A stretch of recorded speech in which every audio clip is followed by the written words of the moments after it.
Presidente Nobres Pares, por óbvio, também eu sou um dos autores dessa homenagem e nós, por determinações do regimento, nós temos uma limitação de apresentação de homenagens por ano. E tem muitas escolas que fazem esse ano uma data de acordo com o nosso regimento, que é de 5 em 5 anos, a partir, se eu não me engano, dos 15 e 20 anos. E 65 anos é bodas de platina. Então, uma comemoração forte e resistente, é importante que se diga isso. E a Escola Alberto Pasqualini, que, se eu não me engano, ela fica ali na rua Maurício Sirotsky Sobrinho, né?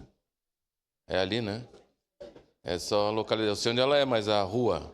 E, em nome da diretora Gabriela, saudar todos os professores que fazem um trabalho ímpar na nossa rede pública municipal, onde bem falou a vereadora Andressa, a escola é muito boa, o entorno é muito bom, às vezes acontecem as anomalias e acabam na escola, por ser ela um esteio da comunidade.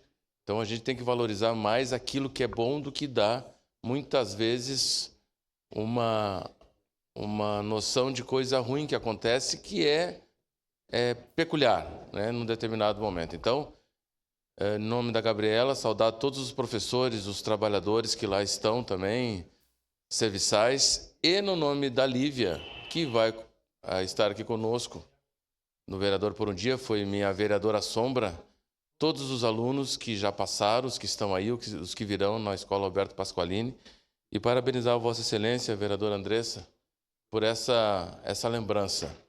Quando a gente saúda e aqui laureia um educandário, a gente está fazendo isso em nome de um futuro, de uma esperança.